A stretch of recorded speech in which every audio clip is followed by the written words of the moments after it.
Então tá ótimo. Gente, então vamos lá. Nossa aula de hoje, nós vamos falar sobre regulação de expressão gênica em procariotos. E só vai dar para falar em procariotos mesmo. Mesmo que a gente fosse até 11h30, não daria para falar de eucariotos, tá? Antes de mais nada, é importante a gente voltar, né, no nosso último encontro, que foi aí há mais de uma semana, né? No nosso último encontro, nós falamos sobre. Está o apontador aqui. Nós falamos sobre tradução, né? Então, qual foram os caminhos que nós já percorremos até agora? Falamos lá de estrutura de nucleotídeos, estrutura de DNA, das ligações fosfodiéster, pontes de hidrogênio, etc, etc. Falamos de replicação, né, que é a produção de uma cópia idêntica de uma outra molécula de DNA. Falamos do dogma central da biologia, que é aquele curso de informações que vão do DNA para a transcrição de uma molécula de RNA mensageiro, que será traduzida, né, em proteína ou em alguma outra molécula de RNA funcional que vão exercer alguma função dentro da célula. Isso aí a gente já falou, né?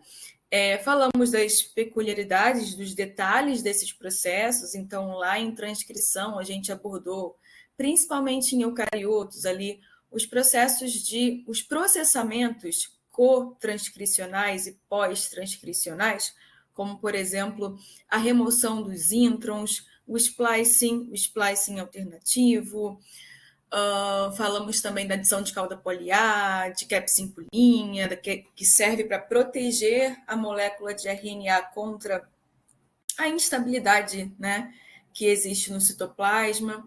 E depois, na última aula, nós falamos da tradução, que é quando essa molécula de RNA mensageiro, se for no procarioto, ela vai ser transcrita simultaneamente, ela vai ser, traduzida simultaneamente com a transcrição, porque os procariotos não possuem membrana nuclear, então tudo acontece ali ao mesmo tempo.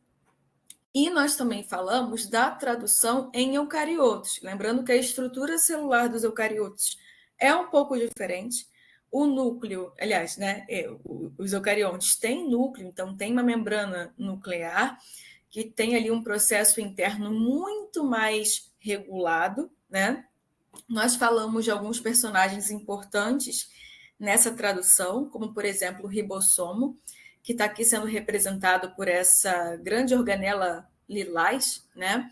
O ribossomo, ele vai receber, o ribossomo tem alguns sítios, alguns locais específicos, onde nós vamos ter aqui a chegada de RNAs transportadores ou RNAs de transferência, são sinônimos, depende aí do autor que você estiver consultando, que você estiver lendo, né? Alguns chamam de RNA transportador, outros de RNA de transferência, mas é a mesma abreviação RNA-T. O RNA transportador, ele chega aqui no ribossomo, carregando aí, né? Lendo a partir do seu anticódon. Qual é o códon referente a algum aminoácido específico, né? Ele vai lá, traz esse aminoácido aqui para ser montado na cadeia polipeptídica. Então, ligações peptídicas entre os aminoácidos vão sendo construídas a partir da leitura e da tradução dos códons presentes no RNA mensageiro. Lembrando que o RNA mensageiro ele é lido pelo ribossomo, ele é lido a partir de trincas de nucleotídeos que nós chamamos de códons, que basicamente é o código de cada aminoácido, né? Então, basicamente, os RNAs transportadores, eles chegam aqui com os aminoácidos referentes, né, aos códons que estão sendo lidos, e aqui por cima vai acontecer a formação das ligações peptídicas entre os aminoácidos, formando os polipeptídeos. E quando esses peptídeos tiverem aí pelo menos 50 aminoácidos, a gente já pode chamá-lo de proteína, tá? Temos proteínas que têm 50, 100 aminoácidos, temos proteínas muito maiores que têm 28, 29 mil aminoácidos, tá? Vai depender do grau da especificação da proteína, vocês vão ver isso em bioquímica, se é uma proteína linear, secundária, terciária, de estrutura quaternária, a função, se é estrutural, se é funcional, se é uma proteína grande, se é uma proteína construtiva. Então, dependendo do grau e da função da proteína, ela vai ter um grau de especialização e um tamanho maior ou menor, né? Então, basicamente, foi isso que nós vimos na última aula e é isso que a gente tem visto até aqui. Bom, então a gente falou de 3 processos importantíssimos. 3 processos importantíssimos para a genética molecular. Nós falamos da replicação, nós falamos da transcrição e nós falamos da tradução. Maravilha. Então, com esses processos, eu já sei como que um DNA se duplica, eu já sei como um DNA transcreve ali a receitinha de bolo para a produção de proteínas e já sei como no citoplasma essas proteínas serão traduzidas e vão ali construir, né, os diversos processos metabólicos celulares. Porém, existe um processo paralelo que eu preciso falar para vocês, que é um processo de regulação dessa expressão gênica, tá? Então, gente, voltando um pouquinho lá na parte do DNA, eu falei para vocês que o DNA, ele é composto ali, o genoma, né? Ele é composto por inúmeros pares de base, a gente tem milhares de bases nitrogenadas, né, que vão formando seus pares para formar a molécula de DNA. Mas eu falei para vocês também que tem porções do DNA, algumas partes do DNA vão gerar informações codificantes, informações que vão ser passíveis de transcrição e de tradução. Essas partes do nosso DNA a gente chama de genes. Isso a gente já falou, né? Essa indução da transcrição e tradução dos genes, elas têm uma regulação paralela, dependendo da necessidade que as nossas células estão de uma determinada proteína. Tem alguns genes que a gente chama de genes constitutivos ou genes endógenos, tá? Que são genes que estão o tempo todo sendo transcritos e traduzidos, transcritos e traduzidos, transcritos e traduzidos, tá? Um exemplo desse tipo, né, de gene é basicamente o gene da insulina, que vai produzir a proteína insulina, tá? Nós comemos o dia inteiro, né? A gente toma café da manhã, talvez vocês já tenham tomado café, eu já tomei, né? Talvez vocês estejam aí com um copo de café na mão, um pãozinho na mão.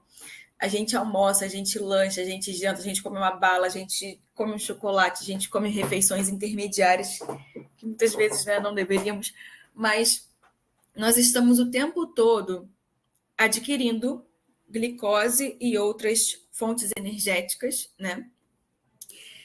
E nós precisamos, e obviamente, depois que a gente comer, vocês vão estudar fisiologia fisiologia humana, vocês vão ver que a gente vai comer, que a gente vai ter um pico de glicose distribuído na nossa circulação sanguínea, né? A partir da absorção ali das microvilosidades intestinais. Depois que a gente processar esse alimento pelo trato gastrointestinal, lá no intestino, quando essa glicose for jogada para a corrente sanguínea, ela é jogada para a corrente sanguínea com um objetivo, né? Que é levar esses nutrientes para, especialmente a glicose, para todas as células do nosso corpo. Porque as células do nosso corpo, para ficarem vivas, precisam produzir ATP, energia. E a produção de ATP só acontece a partir de 2 ingredientes, glicose e oxigênio. Oxigênio, acabei de receber um monte, dei uma bela respirada aqui, né? A respiração faz a inserção do oxigênio na nossa corrente sanguínea lá pelos alvéolos pulmonares, etc. A alimentação é um pouco mais complexa, porque passa por todo um processo de digestão, né, enzimática, mecânica. E lá nas microvilosidades intestinais, essa glicose já vai ter sido quebrada, né, em monômeros. Os polissacarídeos já vão ser monossacarídeos. E vamos ter um pico de glicose aí, umas meia hora, dependendo do que você comeu também, né, de meia hora, 2 horas, na sua circulação sanguínea. Esse pico de glicose, gente, ele tem que ser controlado, porque um excesso de glicose no sangue pode levar a abrasões nas artérias, nas veias, tá? Nos vasos sanguíneos. Essas abrasões podem levar a lesões que se mantiverem cronicamente, podem abrir um quadro de diabetes mellitus, tá? Bom, então, para que isso não aconteça, existe um sistema de regulação, né, para que a gente mantenha ali os níveis de glicose entre 77 e 99 miligramas por decilitro, para que a gente mantenha uma homeostase da regulação energética, né? Então, se o tempo todo eu tenho que estar ali, ó, lançando... Ah, desculpa, eu não falei a parte mais importante. A proteína que regula, o hormônio que regula esse pico de glicose no nosso sangue é a insulina, né? Então, a insulina é produzida lá pelas células beta-pancreáticas. Então, nosso pâncreas tem um grupinho de células específicas para produzir insulina, ou glucagon, que é um outro hormônio que aí fica de spoiler para a fisiologia quando vocês forem estudar, né? Que é o meu hormônio favorito, inclusive. E aí, quando a gente come pico de insulina, opa, nós temos sensores nos nossos vasos sanguíneos que vão detectar que a glicose está alta. Precisamos abaixar para não termos lesão vascular, tá? Então, o pâncreas lança insulina para a corrente sanguínea. O hormônio é toda proteína, né, que é lançada na corrente sanguínea, tá? É uma secreção endógena, né? Endócrina, né? Endócrina e exócrina. Endócrina é quando é lançada na corrente sanguínea. E aí a insulina vai fazer o quê? Ela vai se ligar, tá? Ela vai se acoplar à molécula de glicose e vai jogar essa glicose para dentro da célula. E se sobrar um pouquinho, vai jogar essa glicose para dentro do fígado. Isso vai fazer com que os níveis de glicose séricos, ou seja, na corrente sanguínea, abaixem, né? E se mantenham ali numa quantidade, numa concentração adequada, tá? Então, observem que o dia inteiro a gente está comendo um negocinho, a insulina vem, regula. A gente come um negocinho, a insulina vem, regula. Come um negocinho, a insulina vem, regula, né? Então, a produção da insulina, ela tem que estar, de certa forma, constante no nosso organismo. Porque senão a gente vai ter um quadro de hiperglicemia que pode desencadear várias doenças metabólicas, como, por exemplo, o diabetes, né? Bom, sendo assim, essa é uma proteína que está ali, ó, o tempo todo sendo sintetizada, tá? Essas proteínas que estão o tempo todo sendo sintetizadas, a gente fala que elas têm uma expressão constitutiva, faz parte ali para nosso funcionamento, para a manutenção da nossa estrutura e função adequadas. Essa é uma proteína que tem sempre que estar sendo produzida, não pode parar, senão não vai dar certo. Vamos abrir patologia, vamos abrir quadro de adoecimento, tá? Então, esses genes que têm expressão constitutiva, os genes ficam sempre sendo transcritos e traduzidos o tempo todo na célula, porque é uma necessidade mesmo para que a célula esteja viável, né? Então, é muito importante a gente ter essa consciência de que, olha, tem funções na célula que a gente o dia inteiro está usando. Então, o dia inteiro, esse gene vai ser transcrito, traduzido, transcrito, traduzido, transcrito, traduzido, tá? Aí, por exemplo, a fibrina, né? Fibrina vai ser uma fibrinogênio, perdão. Fibrinogênio é uma proteína que também está sempre sendo produzida e tal. Mas o seu intermediário, que faz a conversão de fibrinogênio em fibrina. Fibrina, gente, é uma proteína que de forma muito superficial, gera a casquinha do machucado. Faz a coagulação para gerar a casquinha do machucado, tá? Então, essa ativação dessa proteína, ela não vai ser sempre, né? Ela só vai ser dada quando houver uma necessidade. Você se lesionou, você se cortou, você se feriu, vai haver esse processo, né? Essas cascatas de coagulação que vão ser ativadas mediante a necessidade do organismo, tá? Então, para essas proteínas que, você não precisa estar o tempo todo fazendo, né? Nós temos uma regulação da expressão gênica. Então, nós temos genes que são constitutivos, que precisam realmente estar todo dia, toda hora sendo produzidos, expressos, na verdade, né?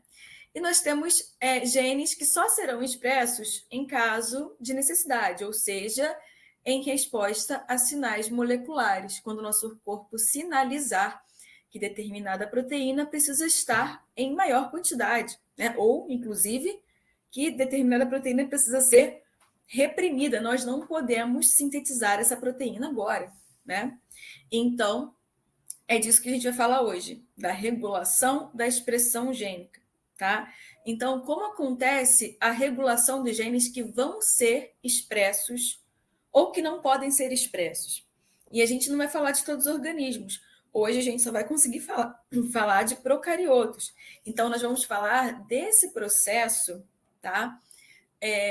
Em bactérias, ok? Professora, mas toda hora a gente parte para bactéria. Toda hora as bactérias aparecem na nossa vida. A gente começa sempre falando de procarioto, vai para eucarioto. Eu quero estudar nutrição humana. Por que eu estou passando por isso? Olha, gente, se vocês não querem me ver zangada, nunca me perguntem, professora, por que eu estou estudando isso. Ou, aliás, você pode até perguntar, mas não pergunte com aquele ar de o que eu estou fazendo aqui, não, porque isso me chateia. Isso me deixa triste. Porque tudo há uma explicação, gente. Tá? E eu vou dizer o porquê, né? É muito importante a gente estudar o metabolismo dos micro-organismos, em especial das bactérias, em especial de bactérias que moram na gente, como a E. coli, que é o principal ator, a principal atriz, né, uma bactéria, principal atriz do nosso dia de hoje, tá? Vocês sabem que se a gente somar a quantidade total de células do nosso organismo, a gente tem mais bactérias do que células construtivas, né? Então a gente vive num grande ambiente aqui de simbiose, né? De comensalismo, de um ajuda o outro, né? Eu dou casa, comida e roupa lavada para as minhas bactérias, especialmente as intestinais, né? E elas, em contrapartida, fazem a metabolização de vários elementos que a gente ingere que a gente não é capaz de metabolizar, como, por exemplo, as verduras, né? E que é muito importante que a gente coma, porque é a partir do metabolismo das bactérias que várias vitaminas são sintetizadas para a gente, tá? Então, é uma grande relação ali de mutualismo, né? Gente, eu falei comensalismo, esquece. Mutualismo, tá? Então, ajuda mútua, né? A gente dá um pouquinho para a bactéria dá um pouquinho para a gente.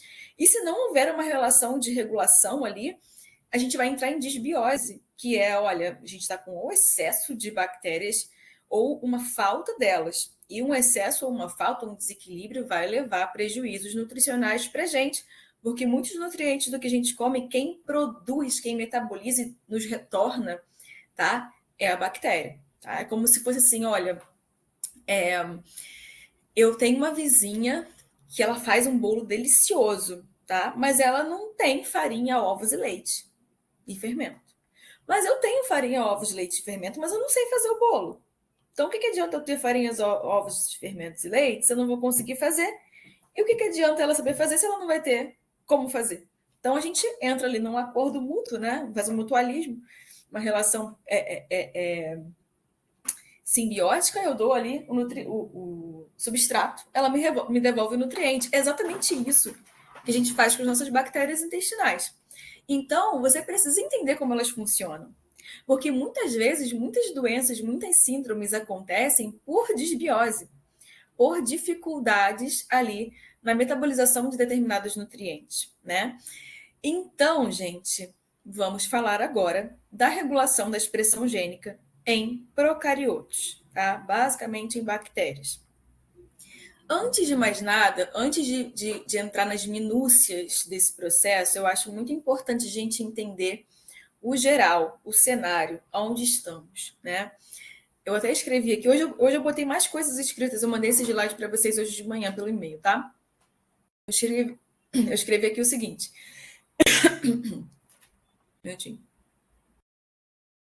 Gente, eu tô aqui ainda, né? Vocês estão me ouvindo? Vai que eu caí é meia hora. Ah, não, tá, beleza. Então, olha só. Eu botei aqui o seguinte. A síntese de proteínas requer grandes quantidades de energia. Ok.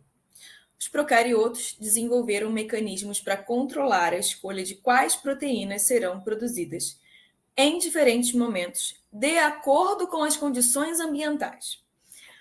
Para a maioria das bactérias, e para basicamente todas as bactérias intestinais, a glicose é a principal fonte de energia, tá? Assim como para nós também, né? É a principal fonte de energia. Porém, em determinadas situações, nem sempre há glicose disponível no meio para que essas bactérias se nutram, né? E para que elas então possam produzir sua energia e, enfim, manter sua viabilidade, tá? Manter-se viáveis. Então, observem essa frase. As bactérias possuem determinadas, né, proteínas que vão ajudá-las no seu metabolismo de acordo com as condições ambientais. Pô, tendo glicose, maravilha, show, né? Que bom. Ela vai seguir seu metabolismo normal. Não tendo glicose, e é isso que a gente vai falar hoje, existem alguns grupos de genes que são capazes de serem ativados em casos de privação de glicose para que, né, esse processo de produção de energia não seja interrompido nas bactérias, porque senão elas vão morrer, tá? Então, assim, lá em bioquímica, vocês vão ver que quando a gente não tem glicose disponível no meio, a gente entra em beta-oxidação. Se não houver fonte de lipídio de reserva, a gente entra em quebra de proteína. Então, os eucariotos também têm, né, questões assim. Mas os procariotos, se não tiverem glicose, eles têm um conjunto de genes que vão conseguir processar lactose. Lactose também é um açúcar presente no leite, principalmente, né? Mas não é a fonte de energia que a bactéria mais gosta. A bactéria gosta mais de glicose. Porém, não tem glicose, não vai morrer de fome, né? Tem que saber metabolizar a lactose. Mas não é uma coisa que está no dia a dia delas. Então, quando há ausência de glicose, mas temos a presença de lactose, as bactérias conseguem ativar um grupo de genes que vai conseguir transcrever e traduzir enzimas específicas para metabolização da lactose. Esse grupo, tá, de genes, especificamente da lactose, a gente chama de operon-lac. Mas antes de falar do operon-lac, bonitinho, né, lac de lactose, obviamente, nós precisamos falar dos operons. Eu já falei para vocês numa aula anterior que o RNA mensageiro das bactérias é policistrônico, ou seja, vários genes são transcritos ao mesmo tempo, né, e formam um RNA mensageiro que vai ter informações relacionadas a vários genes diferentes. Por isso que ele é policistrônico, né? Mas esse grupo de genes que utilizam um mesmo promotor também tem um nome nos procariotos, que eu não dei o spoiler anterior, né? Mas que se chama operon. Então, gente, o que é um operon? Tem gente que fala óperon, tá? Eu gosto mais de falar operon. Operon é basicamente uma estrutura que vai conter vários genes que vão ser transcritos simultaneamente e que utilizam um mesmo promotor. Ou seja, lembra que o promotor, ou enhancer, né? Promotor é uma sequência de DNA onde a RNA polimerase, que é a enzima que transcreve, ela vai olhar e falar: opa, é aqui que eu tenho que me ligar para que eu possa fazer um RNA mensageiro. Então, promotor é a sequência, né, onde a RNA polimerase se liga para transcrever os genes, para iniciar o processo de transcrição.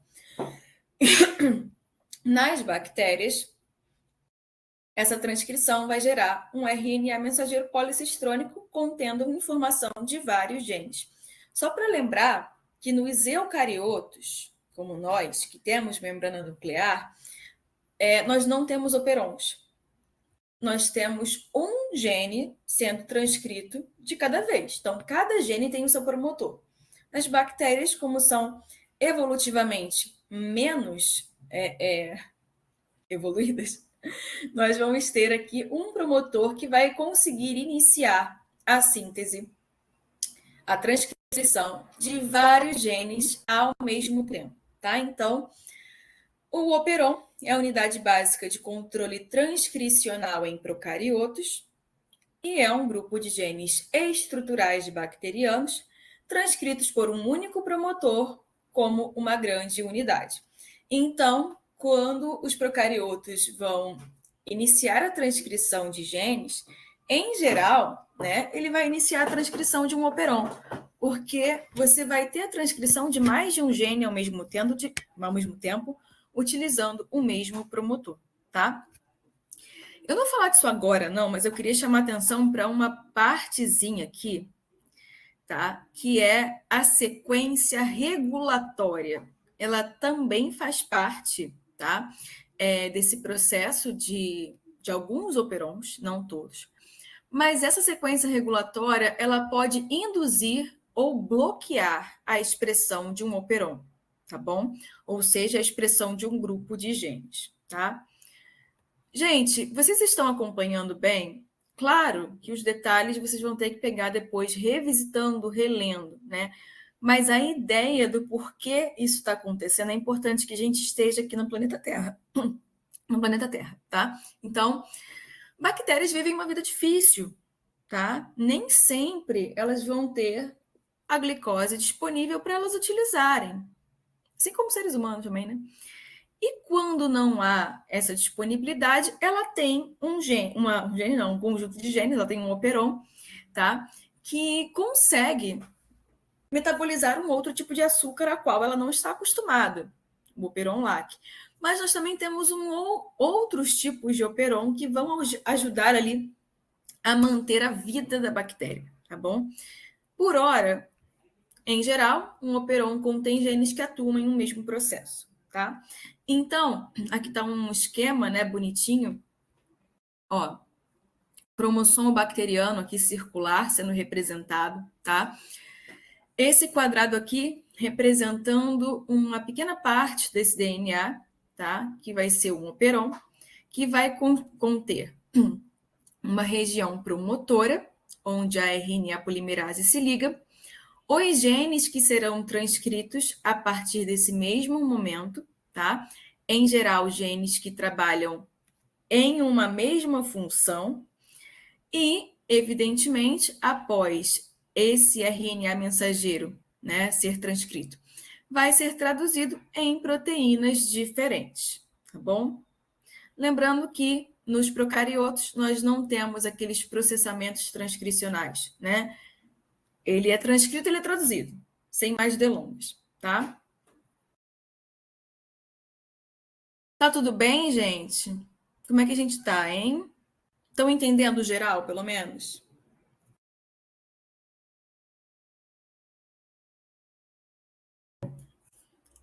Quem cala consente, hein? Cuidado.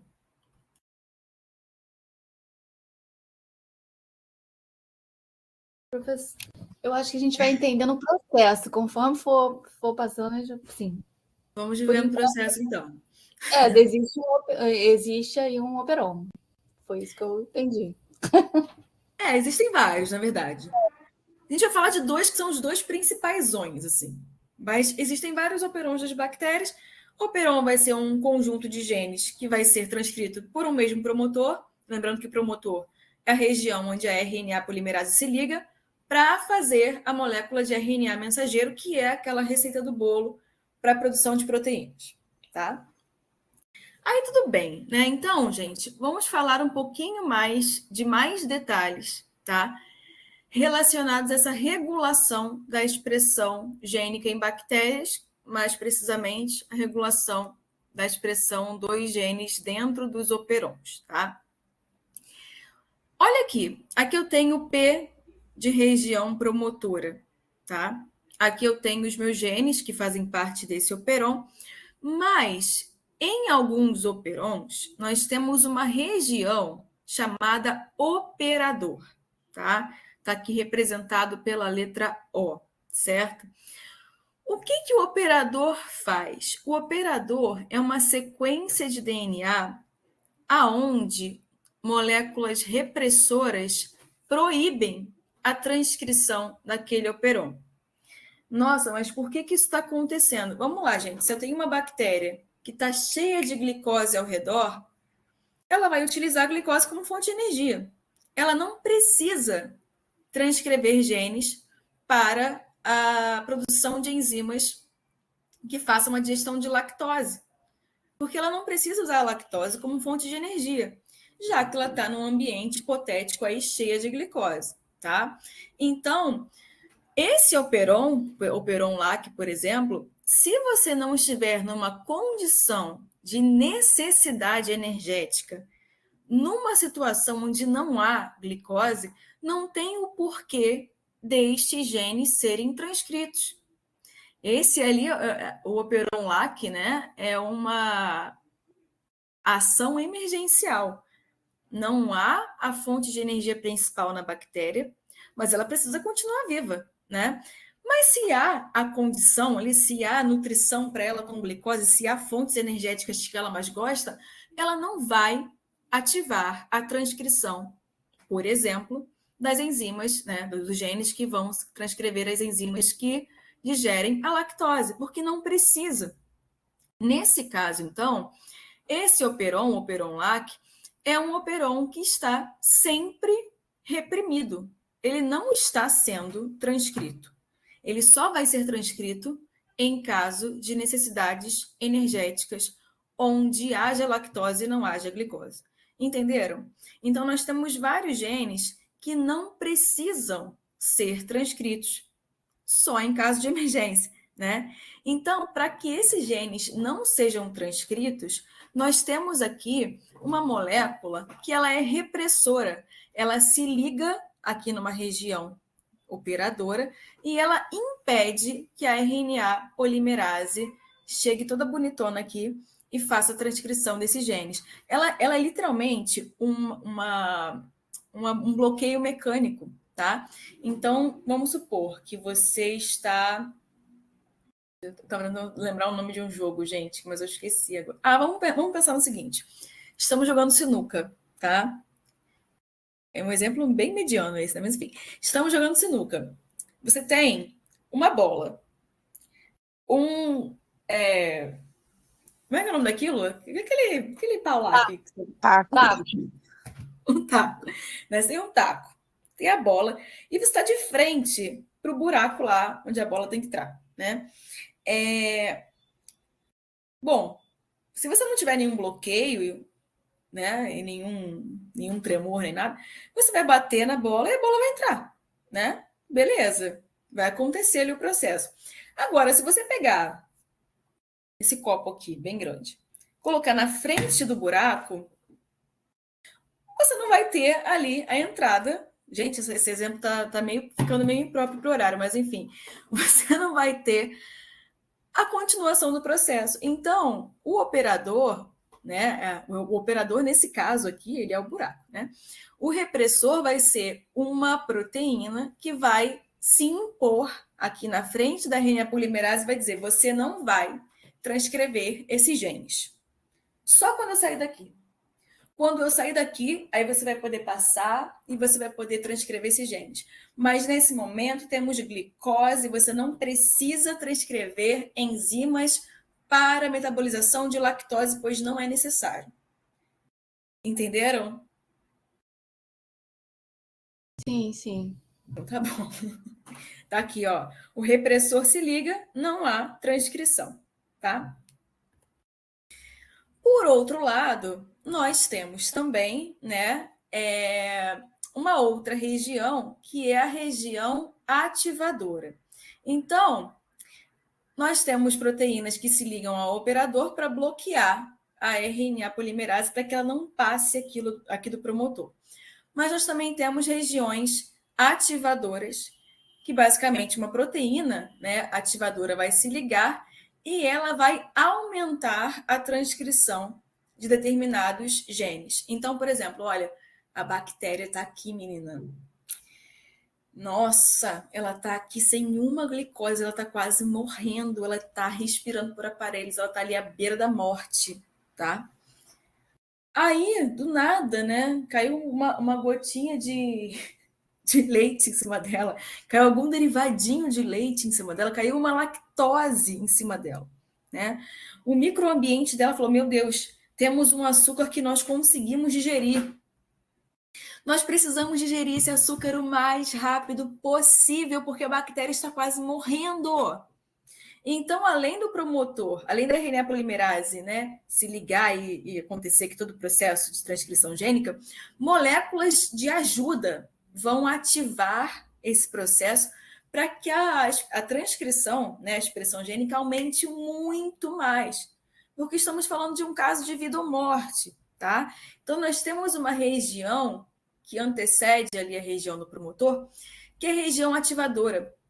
Moléculas, né, como, enfim, o AMP cíclico, que a gente vai ver daqui a pouco, elas vão aumentar a capacidade de transcrição, elas potencializam a transcrição, tá? Então, nós temos a regulação negativa da expressão gênica, que é quando proteínas vêm e falam: olha, você não vai transcrever esse operon, porque eu não vou deixar, não há necessidade de gastar energia com isso, tá? Já que, diferente, né? Olha, estamos muito necessitados. Precisamos, além de transcrever, precisamos de muita transcrição. Então, também tem proteínas que aumentam a regulação positiva da expressão gênica, tá?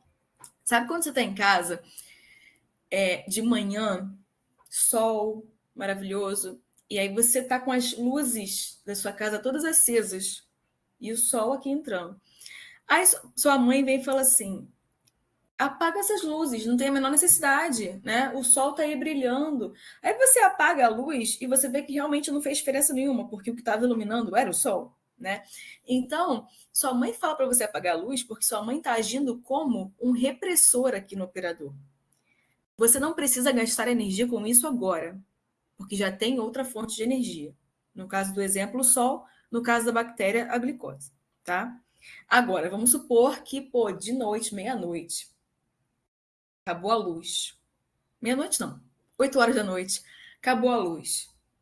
Pô, mas você estava fazendo janta, você estava estudando, você estava precisando de luz ali para acabar de estudar, para acabar de fazer seu almoço, sua janta, né, para comer, precisando de luz para fazer as coisas, né, gente? Nesse caso, você vai precisar de uma lanterna, e se for possível, de uma luz de emergência. Justamente porque você precisa fazer seus processos de comer, de estudar e de fazer o que você tiver que fazer, tomar um banhozinho quente, né? Então, se nesse caso, você vai precisar de energia, tá? Então, aí você vai ter um ativador, né? De repente, você achou uma lanterna, mas aí achou uma outra, aí ligou a luz do celular, mais elementos aumentando, né, o seu objetivo final, que é ter iluminação. Nesse caso, o objetivo final nesse caso, né, é ter energia, seja ela qual for, né? Bom, sendo assim, gente, operons podem ser induzíveis, ou seja, a gente consegue induzir a transcrição do operon, desse grupo de genes, ou repressíveis, a gente pode bloquear a expressão desses genes. E isso vai ser definido de acordo com as necessidades ambientais aonde esta bactéria vai estar e o que ela estiver precisando, tá? Muito bem. Agora, o buraco fica um pouquinho mais embaixo, tá? Por quê? Já entendemos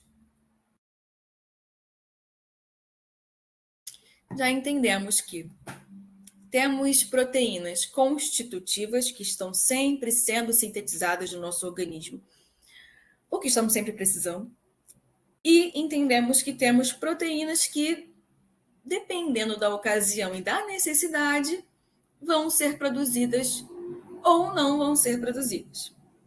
Bom, quando elas não estão sendo produzidas, a transcrição gênica não está acontecendo. Estamos tendo alguma repressão naquela transcrição. E quando estamos tendo a síntese, estamos tendo uma indução naquela expressão gênica. Muito bem, né? Só para dar mais uma recapituladinha no que a gente acabou de ver, as proteínas reguladoras que vão amplificar a expressão gênica, a gente chama aqui, né, de região ativadora, que fica antes do promotor, tá? Já o repressor, ele fica depois do promotor, porque ele vai fazer assim para a RNA polimerase: você não vai passar, você não vai transcrever, eu não vou deixar, tá? Ok. Sabido isso, Professora, mas aí esse operador ele vai ser retirado dali ou é tipo passa por cima? o operador não vai ser retirado, mas o que vai ser retirado é a proteína repressora que fica bem aqui, tá? Então, na verdade, Se liga isso aí, nessa região. Ah, não entendi, é a região que bloqueia, não. O que bloqueia é uma proteína que se liga nessa região. entendi. E Tá. aí que é a proteína repressora. No caso, né, o que vai acontecer no momento de necessidade de expressão é essa proteína se desligar e o caminho ficar livre para a RNA polimerase. Ai, para a RNA Ih, gente, cadê? Para a RNA polimerase seguir sua vida e transcrever lá do jeito que ela gosta, do jeito que ela quer, tá? E aí tem mais detalhes, tá, gente? Nem toda proteína reguladora só chega aqui, cheguei aqui, ó, vou me ligar no operador, vou bloquear. Vou me ligar no ativador, vou ativar. Não. Esse processo, muitas vezes, depende de uma cascata de sinalização molecular. O que é uma cascata de sinalização molecular? Meu Deus do céu, já não basta essas palavras que eu aprendi hoje. Ainda tem mais, gente.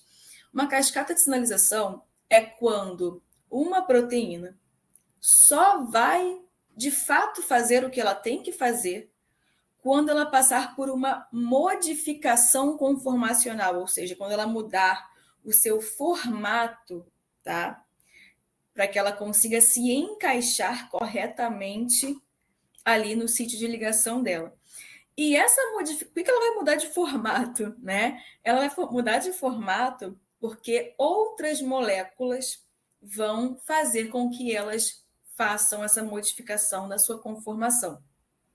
Essas moléculas a gente chama de moléculas indutoras ou moléculas repressoras.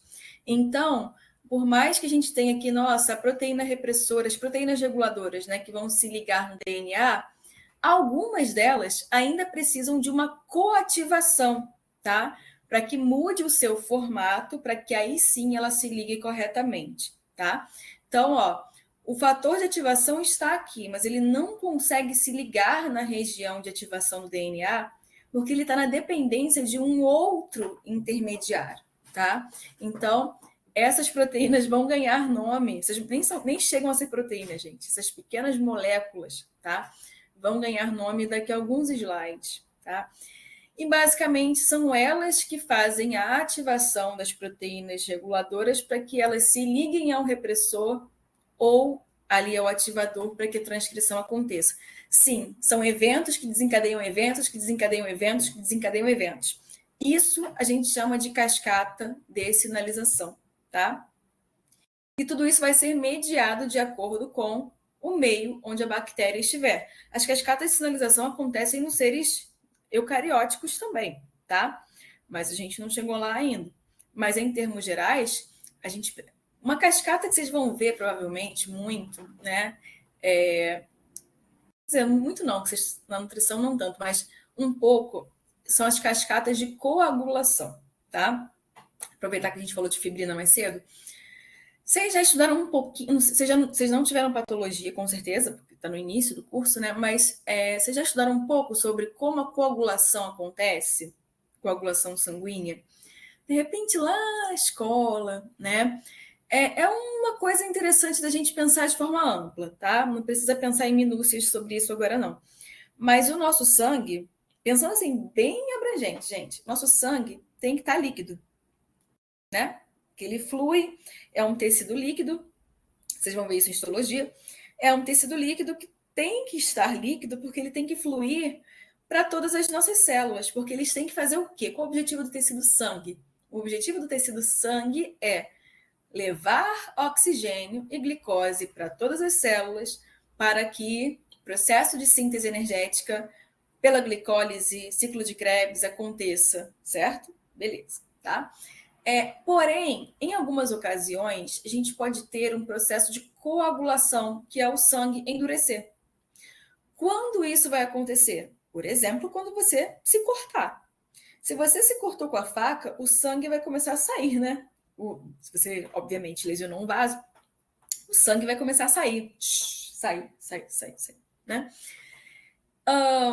Esse sangue tem que parar de sair, senão a gente vai ter um choque hipovolêmico e vai morrer, né? Então, vai alterar a pressão arterial e a gente vai vir a óbito. Então, esse sangue tem que parar de sair. Para isso, o sangue possui várias moléculas e proteínas que induzem um endurecimento temporário, tá, do tecido sangue, que é a coagulação. Aí você vai lá, segura o ferimento uns 2 minutinhos, você vê que parou de sangrar, que ficou um pontinho vermelho, né? Que é o sangue endurecido. Não arranque, tá? Espírito de porco, porque senão vai dar maior trabalhão para as moléculas fazerem tudo de novo. Então deixa lá durinho, tá? Para o sangue sair do estado líquido para o estado sólido, gente, é uma cascata de sinalização absurda. São mais de 15 mediadores que vão um atuando no outro, e molécula tal, fator 7, fator 8, é uma loucura, tá? Mas o que eu quero dizer com tudo isso? É um processo onde várias sequências de moléculas vão uma ativando a outra, até que no fim nós tenhamos um coágulo de sangue, que vai interromper a perda de sangue, tá? Então, é um processo, as cascatas de sinalização moleculares são processos que estão muito frequentes no nosso organismo e também nos procariotos. Nesse caso aqui, para que a transcrição aconteça ou para que a transcrição seja reprimida, a gente vai ter, além das proteínas reguladoras se ligando no DNA, nós também vamos ter moléculas indutoras de ativação ou de repressão, que vão mudar o formato dessa proteína para que aí sim ela consiga levar aqui a transcrição ou a sua interrupção da transcrição, tá? As moléculas que fazem a ativação da transcrição, a ativação das proteínas reguladoras, melhor dizendo, nós chamamos de moléculas indutoras. Já as moléculas que fazem a inativação, né, nós chamamos de moléculas correpressoras, porque além do repressor que vai se ligar ao operador, nós também vamos ter uma outra molécula correpressora, que também vai atuar na repressão dessa expressão gênica, mas de forma paralela, né? Eu tenho um exemplo para dar a respeito de um operon que só vai ter, que está sempre, na verdade, um operon que está sempre sendo ativado e só vai ser inativado quando tivermos ali uma molécula correpressora, tá? A gente falou do operon lá, que a gente vai falar sobre ele com mais detalhes ainda, mas existe um outro operon que a gente tem que estudar, que é o operon TRP, que é o operon que leva à produção do aminoácido triptofano. TRP é a abreviação de triptofano, tá, gente? Spoiler aqui é de spoiler mesmo, tá? Spoiler não é nenhuma palavra mágica da genética molecular, não. É spoiler de fofoca prévia mesmo. Então, o operon triptofano, tá? Ele é diferente do operon LAC. O operon LAC só é ativado em casos de necessidade. O operon triptofano sempre está ativado e só vai ser interrompida a sua ativação se nós tivermos triptofano o suficiente no meio, tá? Mas como esse é um aminoácido muito utilizado, a maioria das vezes ele está sempre sendo transcrito, tá? Mas vamos supor que ele transcreveu tanto, que a célula já está cheia de triptofano. Quando a célula perceber, né, que está cheia de triptofano, ela vai dizer, olha, operon TRP, nós não precisamos que você atue agora não, porque já estamos com triptofano suficiente, então fica de boa aí, fica tranquilo, relaxa um pouco, descansa um pouquinho, daqui a pouco você volta, né? E aí, nesse caso, a molécula correpressora é o próprio triptofano. Então, tem lá o operon de triptofano produzindo triptofano a rodo. O triptofano chega, gente, eu estou aqui para avisar que já tem suficiente, tá? Então, não precisa fazer mais triptofano, não precisa fazer mais moléculas de mim mesmo, por enquanto. Porque para a nossa condição atual, metabólica, já temos tudo o que precisamos para construir nossas proteínas, tá bom? Ou seja, a regulação da expressão gênica em bactérias permite que elas possam se adaptar às condições ambientais, tá?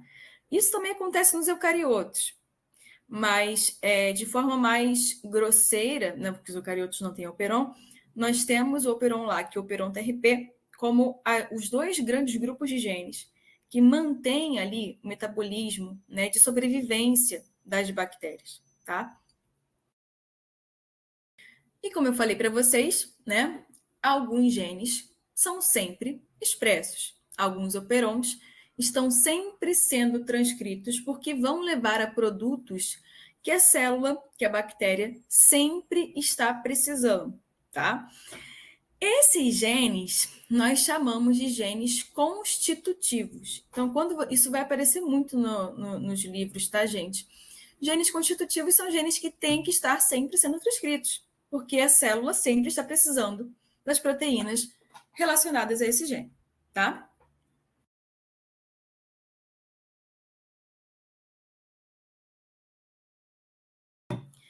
Eu tô sem relógio. Eu não acho que seja 10 horas ainda. Mas se chegar, é 10 e 1h20, né? Que vocês têm aula. Contabilizando aí o pessoal que mora em Itaboraí, Seropédica, Japeri e adjacências, a gente dá aí um limiar de 3 horas para a pessoa chegar. Então, 10h20 me avisem, tá? Caso chegue nesse horário, tá bom? Então, gente, vamos... Agora que a gente entendeu, né, o geral do metabolismo das bactérias e da regulação da expressão gênica das bactérias, vamos falar um pouquinho mais desses dois operons, com mais detalhes, tá? O operon-LAC e o operon-TRP. Não se assuste com as palavras querem dizer algo a você. Operon-LAC, conjunto de genes que vão metabolizar o açúcar lactose. Aí você lembra, as bactérias amam glicose, mas não são tão fãs de lactose assim, mas elas, né, quando a gente precisa, a gente come até, né, até calango, enfim. Então, um caso de necessidade, ela vai ter que digerir lactose sim, para sobreviver, né? Então, esse operon, ele só vai ser expresso quando a lactose estiver presente e a glicose estiver ausente. O que isso quer dizer? Isso quer dizer que ele está, a maior parte do tempo, sendo reprimido. Se ele só vai ser expresso no caso de necessidade, a maior parte do tempo dessa bactéria, esse operon está reprimido. Estamos com uma proteína repressora aqui associada ao operador, tá? Então, os genes que vão produzir enzimas que metabolizam a lactose, que são os genes LAC-Z, LAC-Y e LAC-A, na maioria das vezes não estão, na maior parte do tempo, né? Não estão sendo transcritos, tá? E quem é esse repressor? Quem é essa proteína repressora que está aqui impedindo a transcrição a maior parte do tempo, gente? É o repressor LAC. Não tem muita originalidade, né? A proteína repressora da lactose, da transcrição de genes relacionados ao metabolismo de lactose, é o repressor LAC, tá? Então, é ele que está ali bloqueando a transcrição do operon-LAC. Mas, quando o assunto muda e quando a lactose tem que ser metabolizada, quando esse operon precisar ser ativado, nós também temos uma proteína ativadora que vai entrar em cena, que é a proteína ativadora de catabólito, CAP. Não é aquele CAP que a gente viu do CAP 5', gente. É outro, que é só uma abreviação de proteína ativadora de catabólito, tá? CAP, tá? Então, a proteína ativadora de catabólito, ela vai ser exatamente, tá? A proteína que vai se ligar ao sítio de ativação, que nesse caso a gente chama de sítio CAP, né? E que vai potencializar a ligação da RNA polimerase para que ela faça uma super transcrição, produza super as enzimas que vão metabolizar a lactose, permitindo que a lactose seja utilizada como fonte de energia e que a bactéria não arraste para cima, que a bactéria continue viva, né? Vocês já viram a diferença de catabólito para anabólito, catabolismo para anabolismo, certo? Em alguma outra matéria?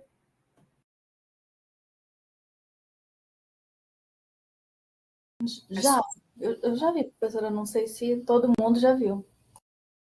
Calouros. É simples. Acho que não, porque o silêncio pairou, né? É simples, gente. Dentro da nossa construção orgânica, nosso organismo está em constantes dois processos metabólicos, tá? O metabolismo ele se divide basicamente em anabolismo e catabolismo. Catabolismo é quando nós estamos tendo quebra de macromoléculas ou quebra de moléculas maiores, tá? Para a utilização desses compostos menores, tá? Quando você pensar em catabolismo, pensa em catástrofe, em destruição, tá?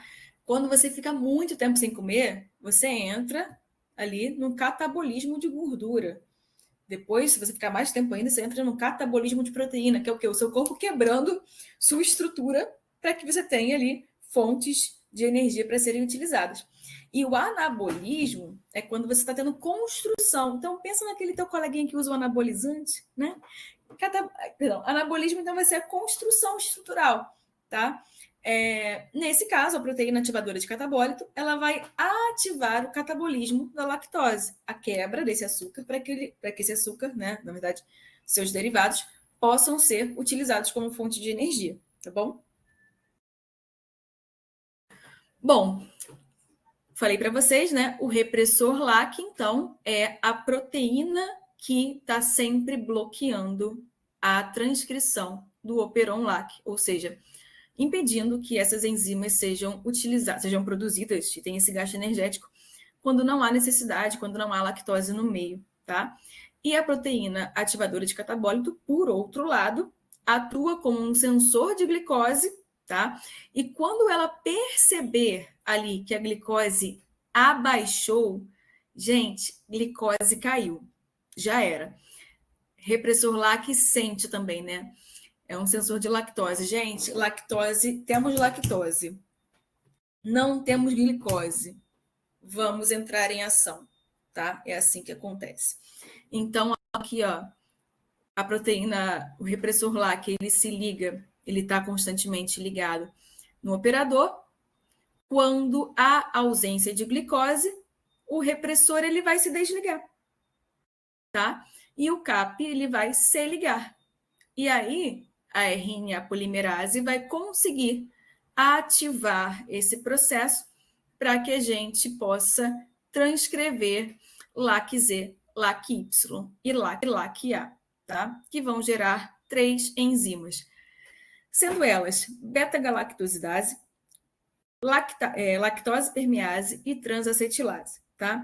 Mas lembra que eu falei para vocês aqui atrás que essas proteínas reguladoras, CAP, por exemplo, né, repressor LAC, muitas vezes precisam de moléculas coativadoras, que são moléculas indutoras que vão mudar a conformação das proteínas, né? Gente, a CAP, tá? Ela só vai se ligar quando nós tivermos essa moleculinha chamada AMP cíclico, tá? O AMP cíclico não chega a ser uma proteína, é uma pequena molécula, tá? É um monômero bem pequenininho, que essa aqui é a molécula que vai ser responsável pela ligação ao CAP para ativação dessa proteína, para que aí sim ela se ligue, tá?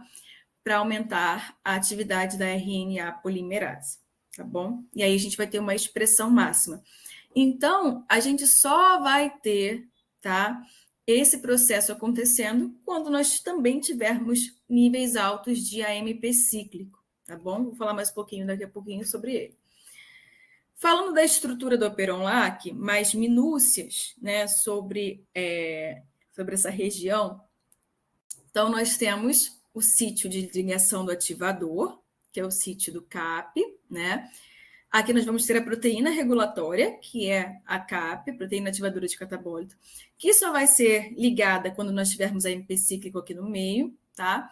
Quando ela se ligar, a RNA polimerase vai potencializar, tá? Desde que, é claro, o repressor esteja desligado. E os três genes que de fato compõem ali os genes que vão dar origem a enzimas que vão digerir a lactose. Agora, eles são muito especiais. A gente fala muito dessa regulação da transcrição, mas os genes também têm a sua importância, né, principal. Então, nós temos 3 genes no Operon LAC: LAC-Z, LAC-Y e LAC-A. O gene LAC-Z, quando transcrito e traduzido, vai dar origem a uma enzima chamada beta-galactosidase, tá? A beta-galactosidase vai clivar a lactose em 2 subprodutos, tá?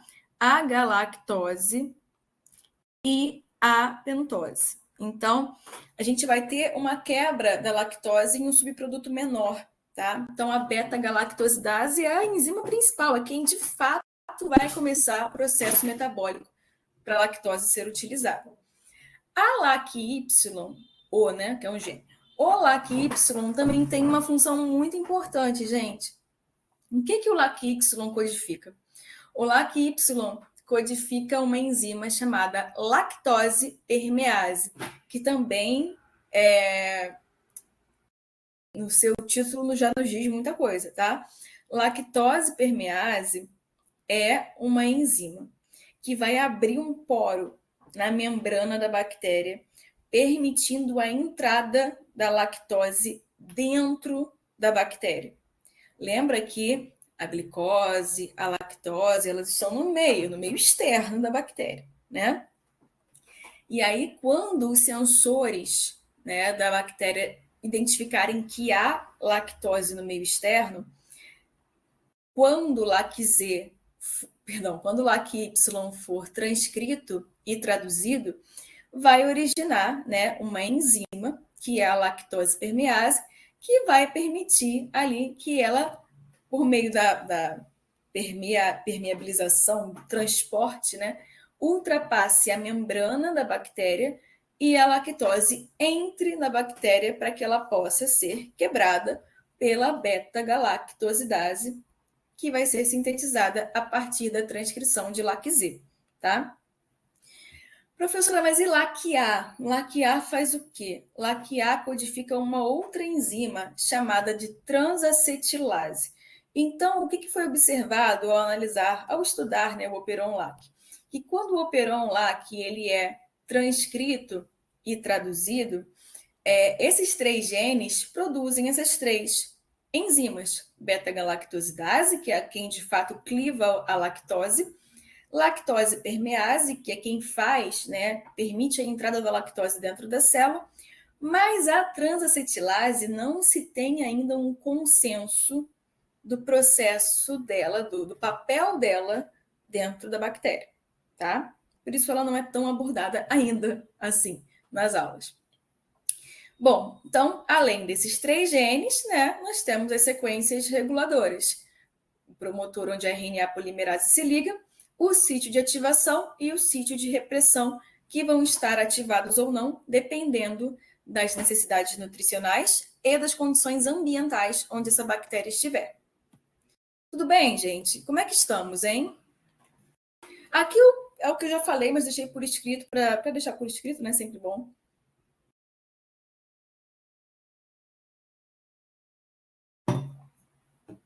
Tá tudo certo?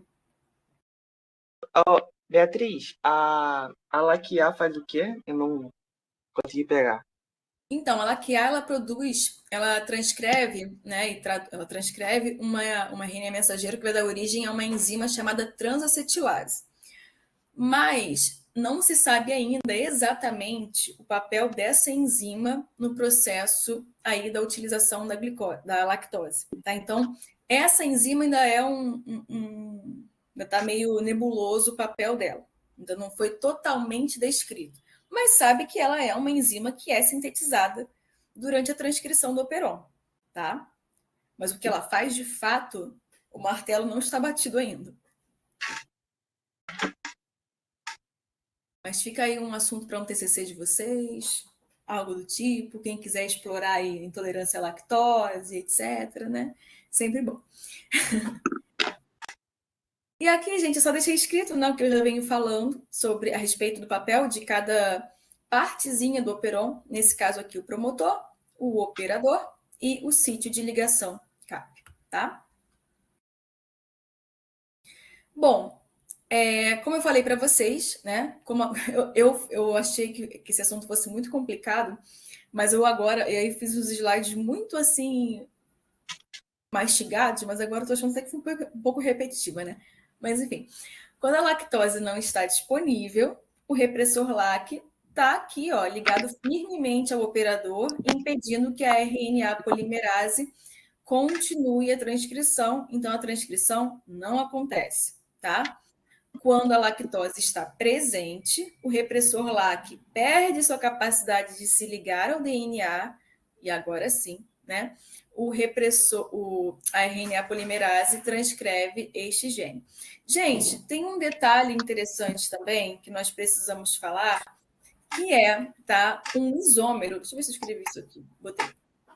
Que é um isômero da lactose, que é a alolactose. O que é um isômero? Um isômero é uma molécula que tem uma estrutura química idêntica à molécula original, porém espelhada. Tá? Então, ela tem a mesma quantidade de carbonos de hidrogênio. Daniel, desliga o microfone aí. Gente, acho que alguém tem o microfone ligado. Um clássico, né, das aulas remotas. Ah, vocês não pegaram esse clássico, vocês são calouros, mas isso aí era de lei na época da pandemia. Ah, mas vocês estudaram ensino médio, né? Provavelmente. Enfim. Então, o que é um isômero, né? Um isômero é uma molécula de mesma identidade química, tá? Mas com alguma orientação de algum átomo ligado de forma diferente. Então, nós temos aqui, tá? A alolactose. A alolactose é basicamente uma molécula idêntica à lactose, porém um pouco menor, tá? E aí, o que é essa molécula? Quem é essa molécula na fila do pão? É a alolactose que chega aqui no operon e fala para o repressor LAC, olha só, eu cheguei. Você não precisa mais estar ligado ao operador. Vamos sair? Vamos embora? E aí, quando o repressor LAC percebe a presença da alolactose, ele perde a capacidade de se ligar ao DNA, tá? Então, essa mudança no repressor LAC é causada por esse isômero, né? Que acaba sendo uma molécula indutora também, que faz com que a conformação do repressor mude e ele se desligue do DNA, tá? Então, assim como o AMP cíclico é uma molécula indutora que modifica a conformação proteica do CAP para que ele se ligue e aumente a expressão gênica, a alolactose é uma molécula indutora que se liga, né, que faz com que o repressor LAC mude sua estrutura, seu formato, e ele acaba soltando, né, no DNA. Então, altera a conformação e faz com que essa molécula, com que essa proteína se desligue do DNA, tá? Bom, como já falamos muitas vezes, o operon LAC, ele é considerado um operon induzido, porque na maior parte do tempo ele está inativo e só vai ser ativado na presença do indutor alolactose, que vai modificar a conformação do repressor LAC e induzir atividade de expressão gênica pela RNA polimerase, tá? E agora, né, falando um pouquinho mais sobre a proteína ativadora de catabólitos, que vai atuar ali na indução de um aumento da atividade transcricional da RNA polimerase, como eu falei para vocês, né, essa proteína ela vai se ligar à região, sua região de ligação própria, tá? Também faço barulho, gente. A sua região de ligação própria, desde que haja uma quantidade de AMP cíclico suficiente para mudar a conformação dela e permitir a ligação dela no operon, tá? E isso só vai acontecer, evidentemente, quando há uma baixa quantidade de glicose, tá? E aí eu falei para vocês, né, que existe uma molécula indutora dessa proteína reguladora, que é o AMP cíclico. Então, gente, ó, aqui tá em inglês, mas, enfim, treinem aí o bilíngue de vocês. Quando há uma baixa quantidade de glicose, o AMP cíclico, ele vai se ligar ao CAP, tá? O AMP cíclico é justamente o sinalizador molecular que vai avisar quando os níveis de glicose estão baixos. Então, é uma balança, tá?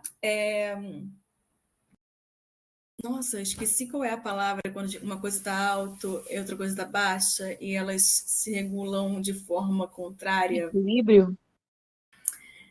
Não, é um termo matemático, na verdade, inversamente proporcional, era isso que eu queria dizer. Então, elas são, a empecíclico e a glicose, elas estão em lados opostos da balança, né? Quando a glicose está baixa, a empecíclico sobe.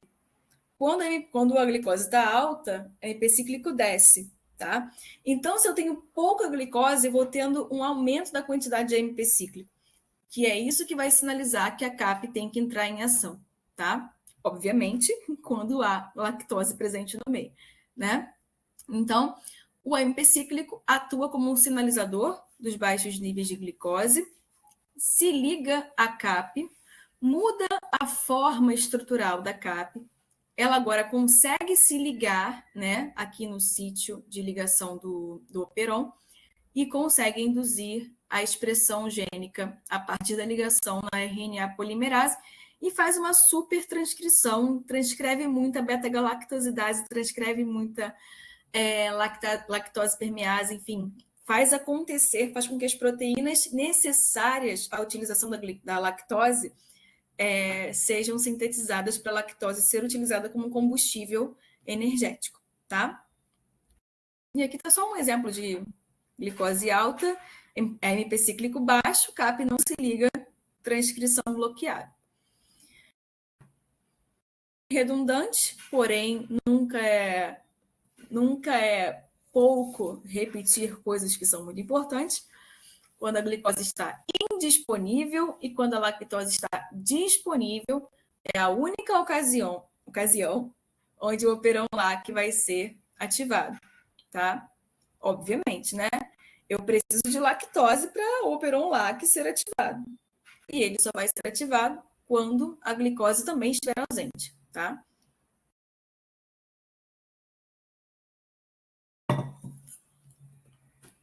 Então, aqui, gente, só para a gente resumir tudo que a gente viu, né? Sobre o operon LAC. Quando nós temos glicose presente e lactose ausente, a bactéria vai estar usando o seu açúcar favorito, que é a glicose. Então, o operon LAC não vai estar funcionando. O repressor LAC vai estar aqui associado fortemente ao operador e a RNA polimerase não vai conseguir transcrever este operon. Outro caso, quando a glicose está presente e a lactose está presente, a gente vai ter sim uma síntese, aliás, a gente vai ter sim, né, uma transcrição desse operon, mas em níveis muito baixos. Então, ele vai perceber a alolactose, o repressor vai se desligar e o operon vai transcrever enzimas necessárias, né, para utilizar a lactose, mas pouco, tá? Porque não vai ser ainda o combustível de preferência da bactéria. Agora, o negócio está feio? Não tem glicose, mas tem lactose? Agora o negócio vai acontecer de forma intensa aqui, né? Então, a alolactose vai, né, se ligar ao repressor LAC, mudar sua conformação, ele vai se soltar. Vamos começar a transcrição do operon. Ao mesmo tempo, o AMP cíclico vai estar lá em cima, porque tem pouca glicose. Ele vai se ligar à proteína CAP, vai mudar a conformação da proteína ativadora de catabólitos, vai se ligar ao sítio do operon, e ele vai superativar a RNA polimerase, vai transcrever várias vezes, várias enzimas, vai usar super essa lactose, porque lembre, a bactéria está morrendo. Ela precisa sobreviver. E ela tem meios genéticos de sobreviver. Viva as bactérias. Ó, dado isso aqui, hein? Esse quadro aqui, essa tabela, vocês vão imprimir, vocês vão imprimir, vocês vão fazer uma tatuagem tá? Uma tatuagem dessa tabela no braço de vocês. Não, isso aí pode ser considerado cola, né? Se eu fazer uma tatuagem, um quadro assim para colocar na sala de vocês, dessa tabela, tá? Então, observem comigo. Resumo das respostas do Operon LAC. Tenho glicose? Tenho. Não tenho lactose? Então, eu não vou ter ligação da CAP e o repressor vai estar ligado. Não vou estar transcrevendo esse Operon. Tenho glicose e lactose? Beleza, né? Não vou ter a ligação do repressor, mas também não vou ter a ligação do ativador. Então, eu vou ter uma transcrição ali baixinho. Não tenho glicose nem lactose? Não há transcrição, essa bactéria vai morrer, né? Porque se ela não tem fonte energética nenhuma, tchau, daqui a pouco morre. Não tenho glicose, mas tenho lactose, vou ter o repressor vai se soltar, a CAP vai se ligar e vou ter uma super transcrição, tá? Show? Vamos respirar um pouco. Tudo certo? Vamos para outro Operon agora. Podemos? Bebam uma aguinha aí, façam nossa, falei tudo. Façam um alongamento, né? Respirem aí um minutinho para dar uma respirada, dar uma levantada. Professora, são 10h19. Tem umas pessoas que já saíram até porque parece que, né, precisavam ir para a aula. 3 pessoas aqui sinalizaram que estavam saindo da aula. Aí eu não sei se você quer continuar e deixar a gravação. Gente, falta tão pouco. Juro para vocês, eu vou acabar em 2 minutos. Calma aí, pede para o motorista esperar só um pouquinho. Gente, ó, o triptofano, o operon triptofano, ele é o oposto, né? Se o LAC só é produzido quando precisa, quando tem a necessidade, em caso de emergência, o operon triptofano, ele está sempre sendo ativado. Ele está o tempo todo sendo ativado, o tempo todo, tá? Ele não tem aquelas minúcias todas do operon LAC, de ter uma região ativadora, não. Porque o triptofano, né, esse conjunto de genes são genes constitutivos, então é muito importante que a gente tenha sempre triptofano na bactéria, tá? Os genes desse operon são menos importantes, tá, em relação ao outro, mas são 5 genes: A, B, C, D e E. Triptofano E, triptofano D, triptofano C, triptofano B e triptofano A. Juntos, eles formam várias cadeias que vão formar o aminoácido triptofano, que é um processo mais simples também, tá? Então, basicamente, gente, esse operon tem um promotor, um operador e esses 5 genes, tá? Essas enzimas vão permitir ali a síntese e a tradução do aminoácido triptofano, que é um aminoácido importantíssimo para bactérias, tá? Só tem uma ocasião onde o operador vai ser inibido. Uma ocasião, que é quando tiver triptofano suficiente. Então, a bactéria está produzindo triptofano o tempo todo. A bactéria está cheia de triptofano, ela não precisa mais produzir durante algum pequeno tempo, né? Então, o triptofano é a própria molécula correpressora. Ela se liga e bloqueia. Esses 5, 10 minutinhos ela vai ficar sem transcrever, daqui a pouco ela volta, tá? É basicamente isso. E por outro lado, né, quando há pouco triptofano na célula, o repressor fica inativo e não ocorre bloqueio da transcrição, então o triptofano está sempre sendo transcrito.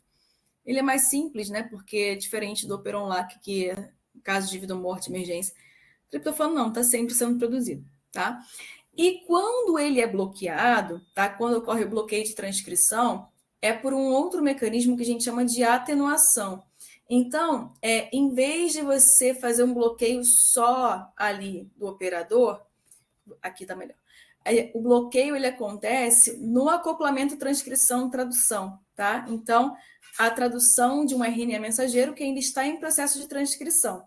Porque a gente tem que lembrar que tudo acontece ao mesmo tempo nas bactérias, né? Então, a gente fala que a transcrição do operon triptofano, quando ela é interrompida, ela não é bloqueada horrorosamente, bravamente, como o repressor LAC fazia, mas é atenuada, há uma diminuição. E por que é uma diminuição gradual? Porque daqui a pouco a bactéria vai precisar de triptofano de novo, porque é um aminoácido muito requisitado. Então, não há um bloqueio tão drástico, há uma atenuação, uma diminuição da tradução e depois tudo volta ao normal. Era isso, gente, tudo bem? Bom, se vocês tiverem alguma dúvida, na quinta-feira. A gente volta nesses tópicos finais. Quando que é? Hoje é dia 2, né? Peraí. 5 é quinta-feira. Então, 5 vocês também vão ter lá o acompanhamento dos monitores, né? E é isso, tá bom? Então, vão lá, vão com Deus, almocem. Nem vai dar tempo de almoçar, né? Come um salgado, não. Um salgado não, só nutrição. Enfim, gente, leve um sanduíche natural na bolsa, um Iopro daquele de proteína e vão com Deus. Quem está aqui ainda, quem mora um pouco mais perto, tem alguma dúvida? Professor, eu queria tirar uma dúvida em relação a outra matéria, mais do começo. Diga. Em relação à metilação das histonas, ela, no caso, ela causa silenciamento transcricional. Ela pode gerar alguma anomalia, então? Sim, várias. Inclusive, alguém me mandou um e-mail perguntando isso. Foi eu. Eu achei que fosse ter tempo. Eu falei, quando acabar a aula, eu vou nesse assunto, né? Na verdade, a metilação das histonas, quando não acontece da forma como deveria, né? Ela está muito associada ao câncer. A maior parte dos cânceres são desenvolvidos. Gente, e nesse caso aqui eu não estou falando de cânceres relacionados à hereditariedade. Não é aquele câncer que, nossa, meu pai teve câncer de próstata, meu avô tem câncer de próstata. Não é aquele câncer que você tem um alelo ali específico que te predispõe a isso.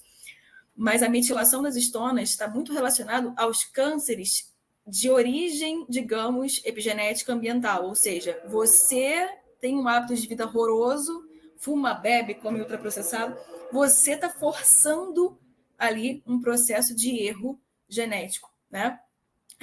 Os cânceres por metilação acontecem nesse caso. Por isso, né, que a maior parte dos cânceres desencadeados pela nicotina, pelo tabagismo, são cânceres de origem de metilação de histonas. Metilações que acontecem em sítios onde não deveriam acontecer e acabam fazendo uma repressão transcricional. Então, fumar causa câncer disso. Sim, o maior motivo é o fato do componente nicotina ter um papel de intercalação e de alteração aí da metilação das histonas, né? Que gera, enfim, várias alterações na forma como o DNA vai se novelar e acaba deixando de transcrever genes como genes supressores de tumor, tá? Tem acho que um pouquinho mais para frente na disciplina, a gente vai falar de genes que são genes tumorais e genes supressores de tumor. Não necessariamente tem a ver com o processo de câncer, tá? Diretamente, mas tem a ver. No caso, nem sempre quando os genes protumorais estão ativados, tá? Quer dizer que um câncer vai ser gerado. Porém, quando você tem uma supressão, um bloqueio de um gene supressor de tumor, você tem uma chance muito mais alta de ter um desenvolvimento de tumores que podem evoluir para cânceres. Então, por exemplo, a nicotina causa uma metilação de histonas nas regiões de genes supressores de tumor.